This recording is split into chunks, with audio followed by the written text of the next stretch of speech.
Tsy tokony hisy ny olana amin'ny hoetsika izay ho ataon'ny vahoaka sy mpanao politika amin'ny lakamisy 15 septambra ho avy izao io raha hetsika mpilaminana no ataon'izy ireo ho nambara ny Général Alfred.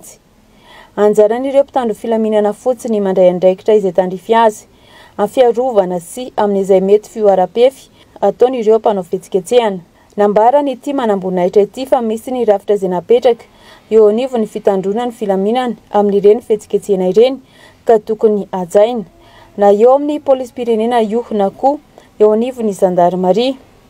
Notsindry manokana ny miaramila na ny tafika malagasy izay tsy tokony handray anjara amin'ny fitandrona ny filaminana rehefa eny an-kianja amin'ny hetsika toy ireny raha tsy hoe efa faritra mena ny zava-misy. Ny azy zany tiako apetraka tsara mihitsy ny avao tsara mission ny polisy, ny gendarme, ny maramila zany za zany efa hatramin'izay niady fa tsy mila tokony hita atao miditra amin'izany atao maintien de l'ordre zany tsy asana maramila zany. Ny maramila zany dia izay matao hoe dernier rempart. Dikan'izay ny maramila tsy tokony hivoaka kazerina quel que soit le cas.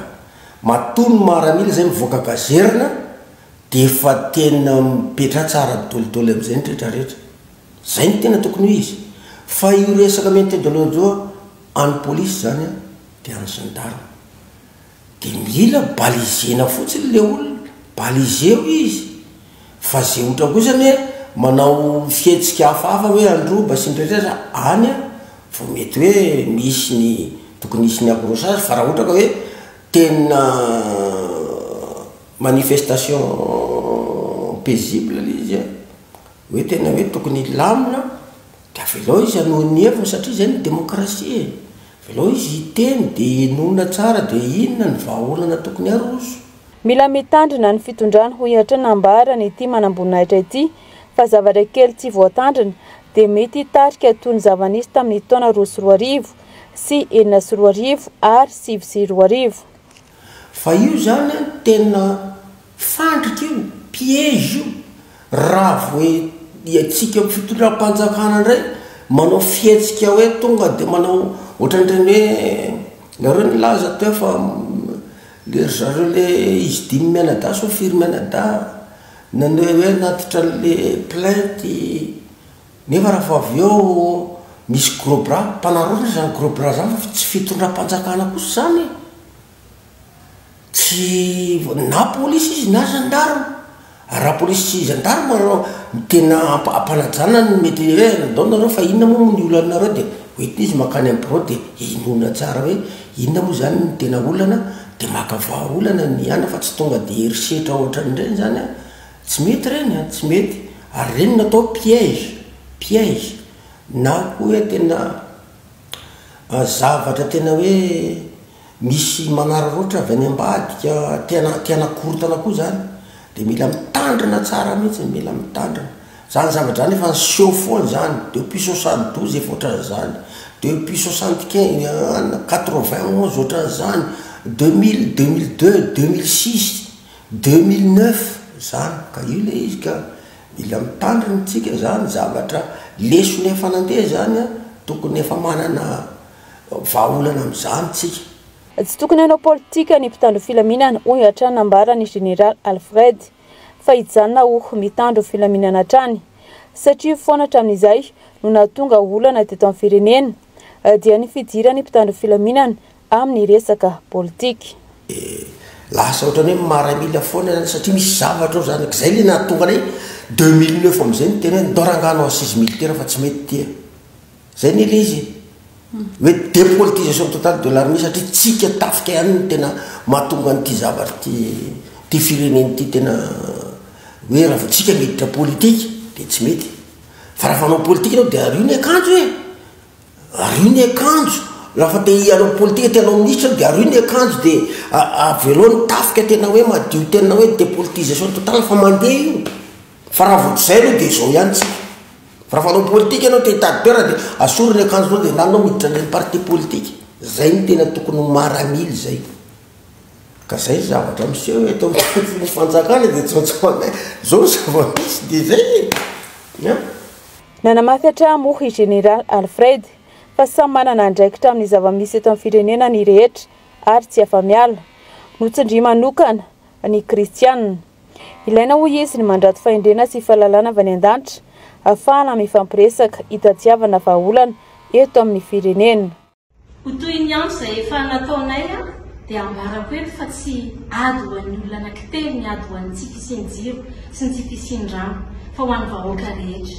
Ary anisany fanentanana izay natao dia tsy hoe akory hoe mitarika fotsiny ka mamela ny vahoaka amin'izao fa mijoro eto izahay olom-boafidy mpanolotsainy tanàna sy olom-bavam-bahoaka Antananarivo sy ny manodidina misy mbola avy any amin'ny lavitra aza miaraka eto mitaona antsika hoe mbola hiandry fotoana akoatr'izao indray ve isika tokony hijoroana 25 septambra ny fotoana ny fanomezantsika amin'ny 20 ora ary dia miandry isika satria narana ny antanatohatra rehetra fampahafantarana ny teo anivon'ny commune sy fangatahana lalana tany amin'ny préfet. Dia inonay fa hamaly antsy ianareo satria ady ho antsika rehetra zao ady izao fa tsy ho anay rery ary tsy ho tapenam-bava foana ny malagasy isaky ny mitaky ny zofototra izay tokony hisy trano.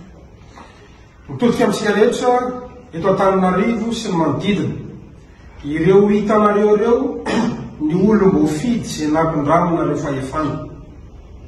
Manontany nareo izy hitarika ny tolona ny vahoaka malagasy no hitarika ny tolona. Koa miantso izay ianao izay tapaka rano tsy misy rano sotroina sasana miantso anao izay hiarany delestazy na pomba fitondrana ianao na manohitra ny fitondrana ianao miantso an'Andriamatoa préfet sy mivady aman-jany izay hiarany delestazy ndao hiaraka hitaky aminay miantso anareo mpitandro ny filaminana izay hiarany delestazy ny tokantrano ndao hiaraka aminay miantso anareo mpitsara sy tompona raiky sy ny fitsarana hiarany delestazy ihany koa nareo ndao hiaraka aminay. Izany hoe miantso atsika rehetrarehetra izay hiarany delestazy tolona ho an'ny delestazy tolona ho an'ny fakapahan-drano ity ataontsika ity ka zay rehetra n'izy na farim-piaina na inona na loko inona dia ny fotoanantsika amin'ny alakamisy 15 ny volana septambra ho avy izao amin'ny 20 ora atoandro. Izay ny fotoana ifanomezana antsika ary ijoro hiaraka aminareo izahay olom-boafidy mpanolotsany an-tanàna Antananarivo sy olom-bavam-bahoaka ny Madagasikara izahay nampindraminareo fahefana. Miantso antsika rehetra ianao ve vonona izahay ireo efa vonona ratsy androany dia iandro oviana isika aratsy ratsy ianao dia iandro eniza isika. Mankasitraka tokola mankatena tovavy mpivahoaka malagasy tokolasy tokovavy tsara ihany averana amin'ny vahoaka ary fantany vahoaka tsara inona ny antony mahatonga antsika anaty maizina tsisy jiro ary mahatonga antsika tsisy rano.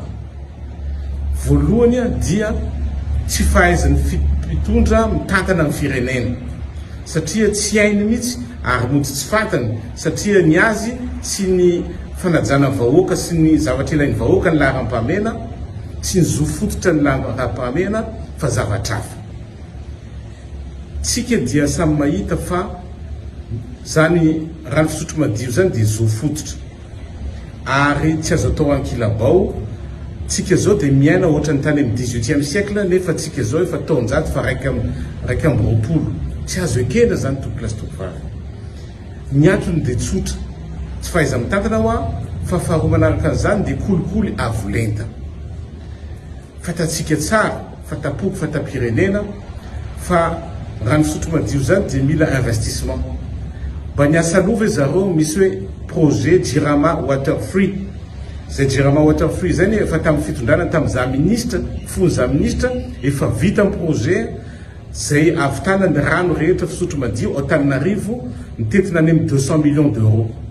Tsy mandroso misy fanjakana momba an'izany fa lozany mividy manao stade municipal manao stade andaniam-bola amina million $, maromaro kanefany tsy manara-penitra stade Barea anatin'izany koa ny téléphérique investissement midona amin'ny rindrina tsy ilain'ny vahoaka tsy mamaika amin'ny vahoaka malagasy fa mamaika fotsiny ny mpitondra sy Andry Rajoelina. Mampalahelo zany fa tsika tsy tokony manaiky an'izany mihitsy. Anatin'izany ihany koa kolikoly avolenta misy vola mitetina hatrany amin'ny 5 millions $, araky ny eno ary tena marina io zay facture surfacturation zany hoe ny fanjakana zany mandoan'le manome jiro reny dia surfacturena am'izay hony miandry elaela le olona tsy voalotsy inona ny volany dia amena surfacturation dia rehefa voaloha avy eo dia mitangana be ny vidin'le izy ka mahatratrany amin'ny 50 millions de dollars isan-taona. Zany zavatra manjoantsika tsy hoe jirama ny olana fa le mpitantana atao mifaikany mihitsy ny fitondrana ny olana fa tsy jirama ny olana fa le fitondrana le toetsaina entina mitantana an'le firenena entina mitantana an'le orinasa zay ny olana. Anatin'izany ihany koa jerevinareo fa misy reny groupe électrogène reny vidina groupe avy any ivelany efa simba efa nisy an'izany na teto Toamasina reny groupe efa simba avy any ivelana vidina dia amboamboarina dia amidy amin'ny jirama lafo nefa ny heritaona monzy dia efa potika le groupe. Io zao misy groupe tonga avy any ivelany efa misy ray taona na roa taona zany fe dia fahaiza mitantana zany dia tsy afaka alefa ny Tananarivo satria mazevatra loatra tokony alefa an'izao aeroplane misy Antonov faran'izay ngeza indrindra afaka mitondra frety hatrany amin'ny 200 tonnes zany ve dia tsy hain'io fanjakana io. Antonov zany mitondra entana tamin'ny cyclone Chido tao La Réunion tokony zany afarany mandeha aty tsy lafo manafatra an'izay aeroplane zany tondray manamboatra pont vaovao ny tokony amboarany fa tsy atao rafistolage ohatrany ataon'ny zareo ankehitriny. Anatin'izany ihany koa ny olana dia tsy fitsinjovana ny firenena amin'ny laliny fa dia mitady tikely investissement tamin'ny barrage hydroélectrique fa tokony natao neny Volobe tsy natao mihitsy ny signature nefa efa tamin'izay tamin'ny fitondrana efa vitany étape voalohany dia tsy natao n'Andry mihitsy raha tsy tamin'ny taona lasa iny zay vao nataony. Miandry 7 taona avy aty afara fa izy manao soni anefa nazadiny fa manamboatra barrage hydroélectrique any amin'ny 4 taona any ny manamboatra azy. Zany ny Volobe ny saofoka sy ny sisa dia tsy hita fotsiny natao tsy hita maso satria tsy lahara-pamena aminy ka tsika malagasy mihitsy zany tsy lahara-pamena amin'ny fitondrana ary tsakitsany tsy tiany tsy haiko ny azy dia izy mangorokarena isan'andro dia zay ihany ny tanjony fa ny vahoaka malagasy dia mikrosofahana mampalahelo tsy azo ekena zany tokoplazy tokovary ka zany teny amintsika raha misy olona midina an-dalabe dia azoko tsara arariny sy hitsiny fa za manimba zavatra fotsiny zay.